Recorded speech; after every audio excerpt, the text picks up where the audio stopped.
کہ اجالا کی صرف وہی پروانے نہیں ہیں، اور بھی بہت ہیں جو مجھ پر نوٹ نچھاور کرتے ہیں۔ تو نواب صاحب کو یہی بات پسند نہیں۔ بھلا کیسے ایک بکاؤ عورت کو کوئی اپنی عزت بنا سکتا ہے؟ چھوٹا منہ بڑی بات ہو گئی اور میں شرمندہ سی سکتے میں بیٹھی رہ گئی۔ انہی دنوں ہندوستان کی تقسیم کا مرحلہ زوروں پر تھا اور نواب صاحب نے بھی ہجرت کا قصد کیا۔ جب وہ ہمارا شہر چھوڑ کر جانے لگے تو میں نے بھی بالا خانہ چھوڑنے کا فیصلہ کر دیا۔ تہیہ کر لیا کہ ان کے پاؤں پکڑ کر شریفانہ زندگی کی بھیک مانگوں گی تاکہ وہ مجھے بھی ساتھ لے جائیں۔ جب چلنے لگے، خدا حافظ کہنے آئے، میں نے ان کی بگی کے گھوڑے کی باگیں پکڑ لی، التجا کی کہ مجھے بھی ساتھ لے چلیں یا پھر گھوڑے کی ٹانگوں کے نیچے روند ڈالیں، مگر میں اب اس جگہ آپ کے بغیر نہ رہ پاؤں گی۔ جب انہوں نے میری بے قراری دیکھی تو بگی میں سوار کر لیا اور میں اپنا سب کچھ چھوڑ کر ان کے ساتھ ہو لی۔ جانے ان کے من میں کیا تھا۔ بہرحال جہاں انہوں نے مجھے اس رات ٹھہرایا وہ ایک سائیں کا ڈیرا تھا اور وہاں بھوسے کے ڈھیر پڑے ہوئے تھے۔ انہوں نے سائیں کو ہدایت کی کہ میں کل صبح آؤں گا، ان کو یہاں نہایت ہی عزت اور احترام سے ٹھہرایا جائے اور جو چیز ان کو چاہیے ہو مجھے بتائیں۔ وہاں ایک کمرہ بنا ہوا تھا جس میں پلنگ سیٹ تھا اور وہ اس کو رقم بھی دے گئے تھے تاکہ کھانے کا انتظام ہو جائے، ان کو کوئی تکلیف نہ ہو۔ نواب صاحب دراصل مجھے اپنی بیوی کے روبرو لانا چاہتے تھے، اسی وجہ سے کسی دوست یا واقف کار کے گھر نہیں ٹھہرایا۔ وہ یہ بات راز میں رکھنا چاہ رہے تھے۔ رات کو سائیں نے اس کمرے میں ٹھہرایا جو سجا ہوا تھا اور نواب صاحب کا ہی یہ خفیہ بیڈ روم لگتا تھا۔ سائیں نے کھانے وغیرہ کا پوچھا اور با ادب ہر ضرورت کا خیال رکھا۔ پھر رات کو اس کی بیوی بھی آ گئی جو اسی کمرے میں چارپائی پر سو رہی تھی۔ میں کئی راتیں سائیں کے ڈیرے پر جاگ کے گزاری۔ کافی دن گزر گئے مگر نواب صاحب مڑ کر واپس نہ آئے۔ اب میری امید بھی جاتی رہی۔ میں یہی سمجھتی رہی کہ نواب صاحب مجھے یہاں چھوڑ کر بھول گئے ہیں۔ رات دن روتی اور خدا سے دعا مانگتی کہ یا اللہ نواب صاحب کو واپس بھیج دے، میں ایک شریفانہ زندگی گزارنا چاہتی ہوں۔ اللہ نے میری دعا قبول کر لی۔ ایک روز نواب صاحب اپنے ساتھ قاضی اور دونوں بھائیوں کے ہمراہ آ گئے۔ میں یہ دیکھ کر حیران رہ گئی کہ یہ دونوں حضرات بھی نواب صاحب سے پہلے میرے شہدائی رہ چکے تھے اور اکثر بالا خانے پر بھی گانا سننے آتے تھے۔ انہوں نے مجھے پہچان لیا اور شرمندہ ہو کر بولے، اجالا جی تم؟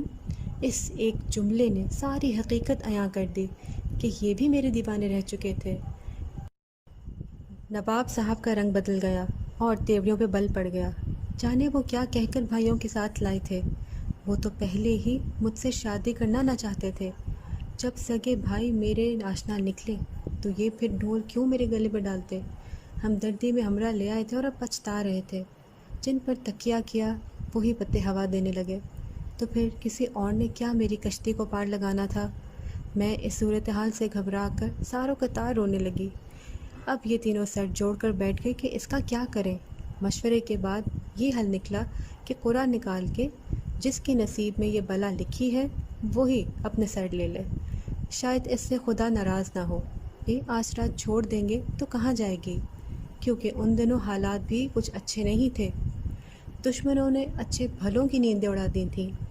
قرعہ اندازی قاضی صاحب نے کی تو قرعہ میں نواب صاحب کے چھوٹے بھائی کا نام نکلا۔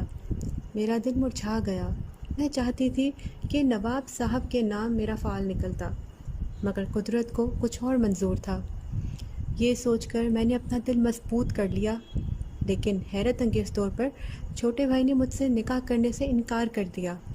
وہ کہنے لگا میں ہرگز اسے نکاح نہیں کر سکتا، اور میں کٹلی بنی تینوں بھائیوں کے درمیان اپنی قسمت کے فیصلے کا انتظار کرنے لگی۔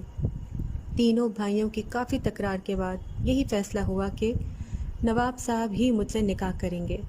یہ سن کر میرا دل کھل اٹھا۔ دل سے چاہتی تھی کہ میں نواب صاحب کی ہی دلہن بنوں۔ یوں قاضی صاحب نے میرا شرعی نکاح نواب صاحب سے پڑھا دیا۔ میری قسمت اچھی تھی کہ نواب صاحب کی پہلی بیوی کے بچے نہ ہوئے تھے، مجھ سے ہی صاحب اولاد ہوئے اور پھر نبھایا بھی۔ میرا ان سے ناتا ان کے بچوں کی وجہ سے ہی تھا۔ وہ مجھے بطور شریک کے حیات کچھ خاص اہمیت نہ دیتے تھے۔ ان کو اپنی پہلی بیوی سے بہت محبت تھی جو ان کی اپنی خاندان سے تھی۔ ان کی عمر بھی کافی تھی۔